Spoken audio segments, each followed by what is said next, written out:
Bismillahirrahmanirrahim. Assalamualaikum warahmatullahi wabarakatuh. Alhamdulillahilladzi faddala bani Adam ala jami'il alam. Wassalatu wassalamu ala khairil anam wa ala alihi wa ashabihi kiram.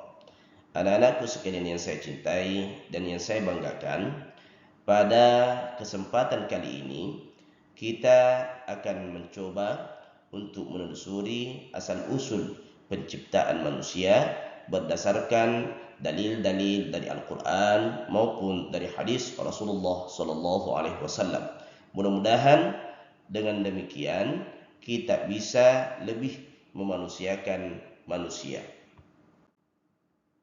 Terkait dengan asal-usul penciptaan manusia, maka setidaknya tidak keluar dari 4 teori yang telah ditemukan oleh para ulama.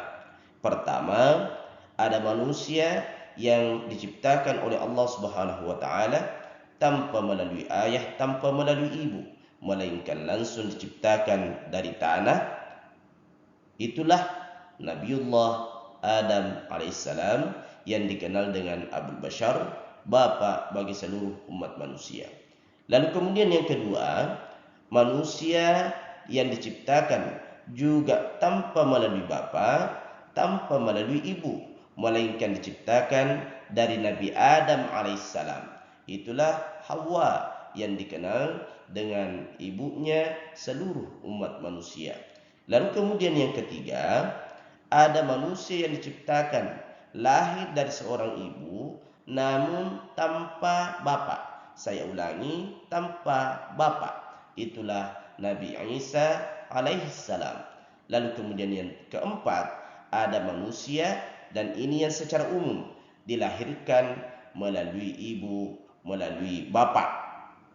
Jadi selain 3 tadi itu pasti masuk dalam kelompok yang keempat ini. Manusia ini diciptakan dari saripati tanah. Dalil yang menyatakan bahwa Nabi Adam alaihissalam diciptakan dari tanah adalah Quran surah Shad ayat 71. Allah berfirman dalam Al-Quran, A'udzu billahi minasyaitonir rajim. إذ قال ربك للملائكة إني خالق بشرا من طين. Ingatlah ketika Tuhan berfirman kepada malaikat, sesungguhnya aku akan menciptakan manusia dari tanah. Itulah yang dimaksud Nabi Adam alaihissalam. Kemudian Siti Hawa, Allah berfirman dalam Al-Quran, tepatnya pada Quran surah An-Nisa ayat 1. A'udzu billahi minasyaitonir rajim. Ya ayyuhan nasu ittaqu rabbakumul ladzi khalaqakum min nafsin wahidah. الذي خلقكم من نفس واحدة وخلق منها زوجها. Hai sekalian manusia, bertakwalah kepada Tuhanmu yang telah menciptakanmu dari seorang diri, dan daripadanya Allah menciptakan istrinya. Yang menyatakan bahwa Siti Hawa diciptakan dari tulang rusuk adalah hadis yang diriwayatkan oleh Imam Bukhari dalam kitab sahihnya. Hadis itu ada yang dimaknai oleh ulama secara tekstual, ada pula yang memaknainya secara kontekstual. Yang memahami secara tekstual menyatakan bahwa betul-betul Siti Hawa diciptakan dari tulang rusuk. Sementara yang memahami secara kontekstual menyatakan bahwa Siti Hawa atau perempuan secara umum itu diciptakan dengan memiliki perangai yang qaddilah, seperti tulang rusuk, yang artinya perlu diluruskan, namun dalam meluruskannya perlu dengan cara yang hati-hati. Kemudian yang ketiga, penciptaan Nabi Isa alaihissalam dalam Al-Quran, tepatnya pada Quran surah Ali Imran ayat 47, Allah menyatakan, A'udzu billahi minasyaitonir rajim. كذلك الله يخلق ما يشاء إذا قضى أمرا فإنما يقول له كن فيكون. Demikianlah Allah yang menciptakan apa yang dikehendakinya. Apabila ia sudah berkehendak menetapkan sesuatu, maka ia hanya cukup menyatakan kepadanya, jadilah kamu, lalu jadilah ia.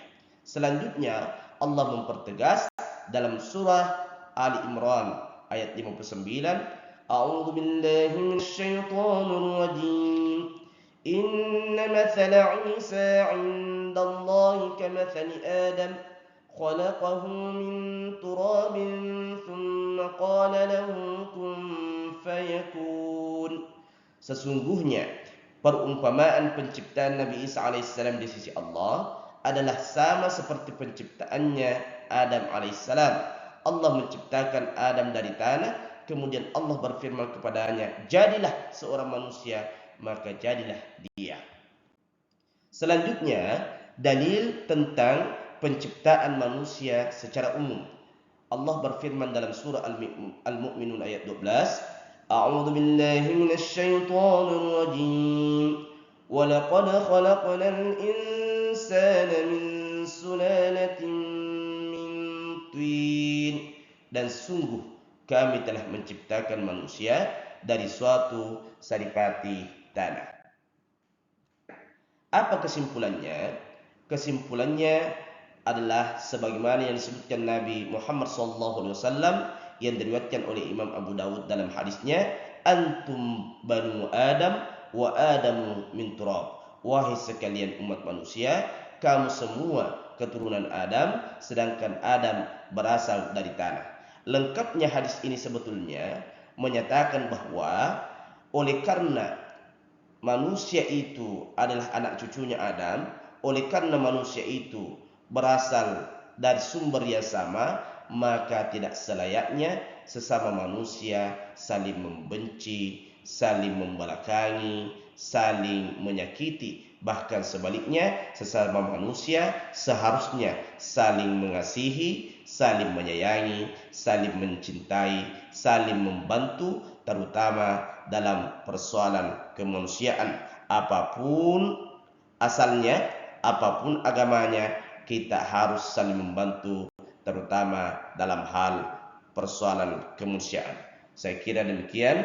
Wassalamualaikum wallahu muwaffiq ila tariqil haq. Wassalamualaikum warahmatullahi wabarakatuh.